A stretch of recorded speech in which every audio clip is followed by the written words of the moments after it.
Hello everyone, I am Zach Peterson. Welcome to my channel. I'm very happy you're all here today because we are going to be answering some of your viewer questions from the Altium Academy channel. Now those of you who are watching and who know me, you know that I am all over the Altium Academy channel talking about all sorts of topics in PCB design, and on that channel we get a ton of viewer questions. Now I do my best to answer all the viewer questions, but of course not all of them can make it into a video. So I decided to answer your viewer questions here on my channel. If you want to make sure your question gets into this question and answer queue, head over to Altium Academy, leave a question on one of those videos, and of course it just might make it into one of these videos on my channel. Without further ado, let's go ahead and get started. All right, let's take a look at our first question. This first question comes from our I2C and SPI on a PCB video. This question says, thank you for giving out free valuable knowledge, but in our SPI application, we use a pull-up 3.3K ohm resistor on the SI, SO, and SCK pins. Is it required or not? So we did a follow-up video about this exact question about using pull-up resistors on the pins in an SPI bus. And what we saw in that video was that sometimes they are useful, but they are not required. And I think that's what's really important to note. They're not required for the bus to function properly. Now, the most common place I see the recommendation to put a pull-up resistor is on the chip select pin or on the CS pin, not on the serial input or serial output pins, and certainly not on the clock pin. Now, could you put a pull-up resistor on one of those pins? You could, and it's probably not really going to affect the basic functionality of the bus. It's still going to be able to switch at the required rate in order to drive logic signals to and from the receiver and the driver. Just as an example, one of the most common reasons that's cited for putting a pull-up resistor on the chip select line is to hold it high when you have an active low chip select pin. That way, when the system is starting up, it will prevent one of the SPI peripherals from being toggled on and then being interfered with if any of the SI or SO lines are in an indeterminate state. So it's basically to prevent logic errors, most notably on memory components. Let's take a look at the next question. This question comes from Altium Academy superfan Peter Sage. This guy's been around forever. Peter asks, just out of curiosity, how were we designing for bare die and blob chips before this? I know they've been a thing for over 40 years now. Surely our design tools had some means of accommodating them. Well, of course, there are packaging programs that can specifically create these different types of bonding footprints that you would need in a PCB or an integrated circuit substrate. So, of course, you could purchase one of those software applications. But in the absence of that type of software application, I think everyone is just drawing it out by hand. You can go into AutoCAD, you can create a DXF file, you can draw out all of the pads that you would use for bonding, and then you can import that into your PCB as a mechanical layer. Then from there, you could draw out all of the copper regions in a copper layer, and then that basically gives you your wire bonding or chip on board footprint. Now, that's kind of a poor man's way to do it, especially if you don't do packaging all the time and you can't afford a packaging design application. Now, is Altium going to go into packaging design? I happen to think so because they're putting out stuff like wire bonding and chip on board and things like that. So, just my speculation. I don't have any view into the roadmap for Altium Designer development, but you might stay tuned for an Altium Package Designer application in the future. This next question comes from one of our 1-minute design reviews. This is on Lucas Hankel's design review for the RP2040 laptop. This question comes from Samuel Craven. Isn't an RP2040 ridiculously overpowered for running a keyboard? I mean, probably. It's the Raspberry Pi microcontroller. It's got a ton of I/O on it. You probably don't need all of that just to run a keyboard. In fact, if you want to see a good microcontroller for running a keyboard, just pull open a keyboard and see what they have in there. You might find a much lower power, much smaller microcontroller.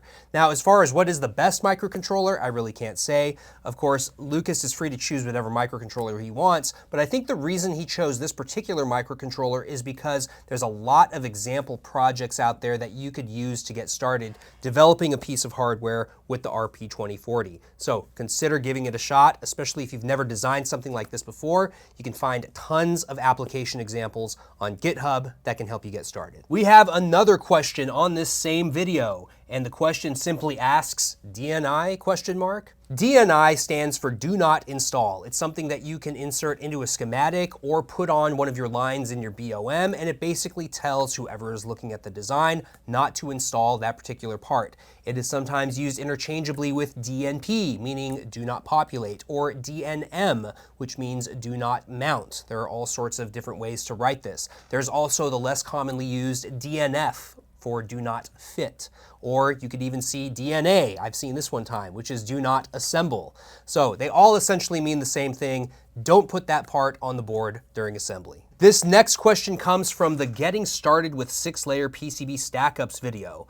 This question asks, what are the positive and negative sides of the signal ground, power ground signal stackup? Well, I think the first positive side of this type of stackup is that you have 2 layers dedicated solely for power. And having 2 layers for power is important in applications where you have to carry a lot of current. Now, usually when you go to a 6-layer stackup, the 2 inner layers are not both power. You actually have power and then signal. And the reason is that you typically need to have multiple voltage rails or one rail with a lot of current in these systems, and then you typically have that other layer left over for lower speed signals, maybe some strip lines, controlled impedance strip lines, that type of thing. So you have that extra layer because the top and bottom layer are just getting too cramped to fit all those signals, and then that power layer is dedicated for 1 or more voltage rails. Now, what's one of the negative sides of having 2 power planes close to each other? One of the main downsides of having 2 power planes next to each other in the stackup like this is that if they are switching, they can generate a potential difference between them that is oscillating in time. And if they're both switching at fast edge rates, then that oscillation can be very fast and also have a fast edge rate. That basically can create EMI through the edge of the board, and that's something that you don't want.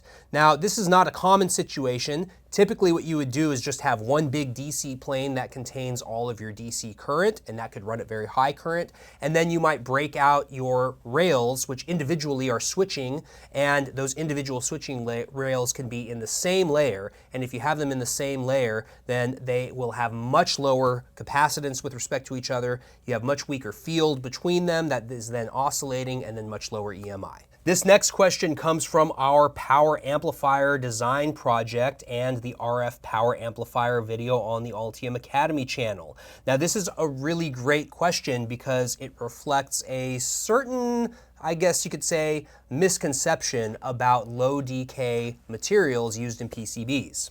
This question asks, is FR4 a good choice for 6 GHz designs? Well, the answer is it depends. Whenever someone asks this question, or whenever someone says that you have to use a low decay material like decay between 3 and 4 in designs that run at Wi-Fi frequencies, what I always say is you're probably watching this using Wi-Fi right now. And if you're watching this using Wi-Fi, you have a router somewhere that's broadcasting that Wi-Fi signal. That router has a PCB in it, and the PCB in that router was not built on Rogers 3003 or even Rogers 4835 or one of these other PTFE materials with low decay. Those are produced in very high volume, and they produce them on, guess what? Regular old FR4 materials. So FR4 is perfectly acceptable at Wi-Fi frequencies, including within the Wi-Fi band going up to 6 GHz. It's going to work just fine. Now, FR4 does have some loss on it, but of course in those Wi-Fi routers, you generally have shorter interconnects that are return loss dominated rather than insertion loss dominated. So the signal is able to get over to the antenna with no problem. The way they get over those losses is they can crank up the power on the power amplifier, and of course that creates some additional heat, which you may notice from the case on that Wi-Fi router. But regardless, they're still using regular old FR4 materials. They might use a more advanced FR4 material, such as something that has a decay value in the range of maybe 3.8 to 4.2, especially if it's a premium product, but most routers are not even going to use that material. They're going to go for the lower cost FR4 grade material because that's all they need for the device to work properly. This next question comes from the Grounding in Ethernet video. Now, this is a really great video because it is related to a topic that I wrote about in Signal Integrity Journal, and it's a topic that frankly confuses quite a few designers. The question simply asks, I am still not sure which of the three grounding alternatives is the best. Now, in Ethernet, you have a requirement to maintain galvanic isolation in the design, and that galvanic isolation has to survive pulses up to 2.1 kilovolts in peak voltage. So that is a lot of voltage, and in order to maintain that, you have to have separate grounds somewhere. So the question is, where do you put them? Well, normally that separate ground exists within the mag jack that is used for your RJ45 connector. Those mag jack connectors have an isolation and termination circuit built into them, and then they use Bob Smith termination to terminate the differential lines to the required differential impedance. So where does that second ground arise in Ethernet? Well, it arises through the metallic shroud, which makes up a chassis ground. And that chassis ground can then connect to the metal chassis that is typically used in a lot of networking equipment. Now, do you have to use mag jacks? Well, the answer is no. You don't have to use mag jacks. In fact, if you look back at one of our design competitions, we used an Ethernet connector that did not contain mag jacks termination. And the reason we did that is because we had an Ethernet isolation transformer on that board, and we wanted to see how people used the Ethernet isolation transformer. That isolation transformer also has a requirement for separate grounds on the input and output side, and that's what maintains the galvanic isolation in an Ethernet-based design. So in that case, you still have a split ground. It's just that the split ground exists somewhere on your PCB rather than existing at the connector and inside the mag jack. This next question comes from our copper thickness deep dive video. Phil Bill asks, what is peel strength? So I think most people that aren't aware of the quality control process used for circuit board manufacturing are not aware that they actually do a peel test. And a peel test is exactly what it sounds like. They basically put the board between two clamps and they try and peel the layers apart, and then they measure the amount of force required to peel the board apart into its individual layers. And that strength is called the peel strength. There is actually IPC standards that govern the minimum peel strength that's required for a board to be considered acceptable under the IPC standards, and that peel strength is something that manufacturers check for when they build their stack-ups. Now, peel strength is affected by the roughness of copper, and so this is one of the issues with making copper smoother and smoother.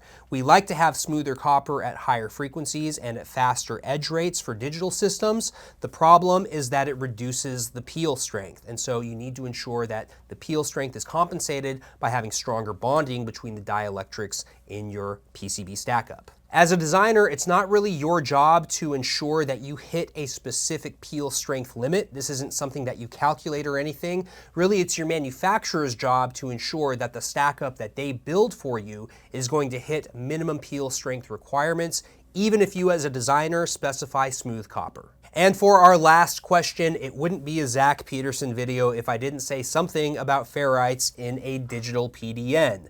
This next question comes from our ferrites in power delivery video. This question asks, hi, Dr. Peterson, how did you calculate RL and C in the ferrite model? For example, to calculate C, did you use the capacitive reactance equation? Thank you. Well, the answer is that I did not use the capacitive reactance equation because, frankly, that is a pain in the rear. I didn't want to do that, and you don't have to do that. The way you do that is by assuming the ferrite bead obeys a parallel RLC circuit model. Now, if you look at the impedance curve for a typical ferrite bead, just go into the data sheet and take a look at that curve, you will see that the curve looks a lot like the impedance curve you would expect for a parallel RLC circuit. So just by picking a few points off of the graph and by picking the bandwidth from that graph, you can then determine what are the circuit model parameters in an RLC, parallel RLC circuit model. And then that basically gives you the capacitance, the parallel resistance, and then the inductance of that ferrite bead. To show you how this process works, we created a video on Altium Academy that goes through the process for determining these circuit parameters, and then we actually did a comparison and created a calculator application in Excel that will let you check to see that your calculated parameters give you an accurate impedance for your ferrite bead.